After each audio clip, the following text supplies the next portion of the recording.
Pag-usapan pa natin ang street food sa Carriedo sa Maynila. Kasama si Mobile Journal Amy Atienza. Sa wakas at may pasalubong ka na rin sa akin. Bawi ko sa mangga kahapon, Pops J.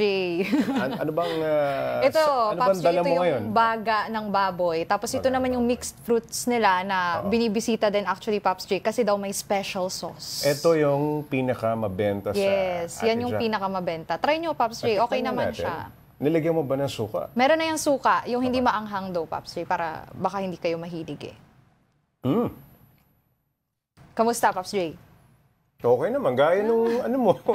Parang Gaya nung chunky na dugo, no? Chunky na dugo na... para siyang Betamax, no? Yes, Pops J. Ganun nga yung lasa niya. Medyo may tamis lang din, no, Pops J? Pag sinabi mong mabenta itong baga, gaano ka benta? Pinagkakaguluhan talaga.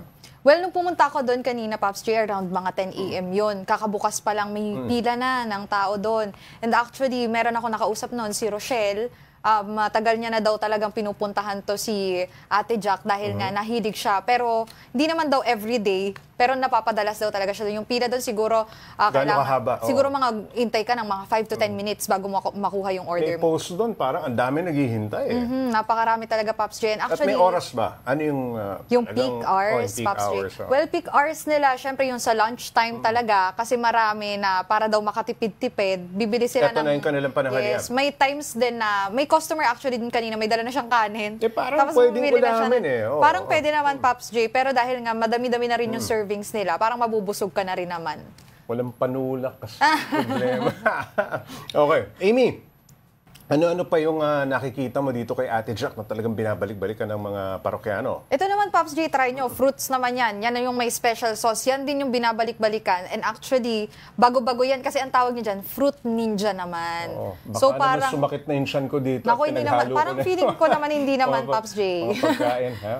Pero ito, papaya ba ito? Ano ba ito? Papaya yan. Tapos meron ding mga cucumber, pakwan, meron ding pinya. Masarap naman siya, Pops. Teka muna, ano yung special sauce nito? Parang hindi niya gusto i-disclose eh. Pero may anghang, no, Pops J, kung mapapansin niyo. Maalat-alat na maanghang. Hindi niya... ba't nabuhusan lamang ng mga sausawan ito? Hindi, isang sauce lang yun na talagang nilagay nila dyan. So, ayaw nila i-disclose kung ano talaga yung nakapaloob dun sa mismong sauce. Pero mukhang okay naman. Tsaka binibisita. Si Ate Jack, sino yung mga kadalasang customers niya?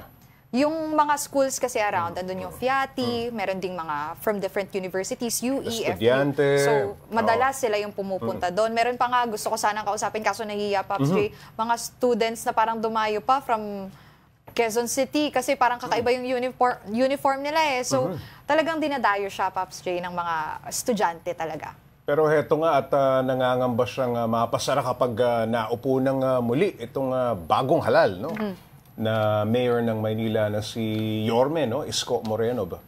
Nangyari ba yun nung unang naging mayor si Isko?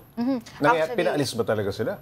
Hindi naman sa totally pinaalis. Kasi medyo swerte na lang din daw na noong time na yun nakakapag-thrive sila online. So nagbebenta sila noon ng mga, iba naman, hindi pagkain eh, mga inflatable na swimming pools, ganyan. Nung panahon na mayor nga si Isko Moreno. At yun nga, parang panawagan na lang din niya kung pwede naman daw na mag-secure na lang daw sila ng permit, wag na sila paalisin once na makaupo nga sa pwesto tong si di ba ang ipinapangako nga nung kampanya, bibigyan sila ng lugar kung saan pwede silang magtinda. Yes, actually nakausap ko din siya tungkol dyan, Pops J. Sabi niya, hopefully nga daw, mas maaliwalas din daw na lugar para sa customers. Kaso ang pangamba nga lang daw niya, baka daw maghalo-halo yung amoy, marami daw mahimatay dun sa area. So yun yung mga na-foresee niya na magiging problems din. In case lang, meron silang parang indoor area dun sa Carriedo, Pops J. Alright, maraming salamat, Mobile Journal Amy Atienza.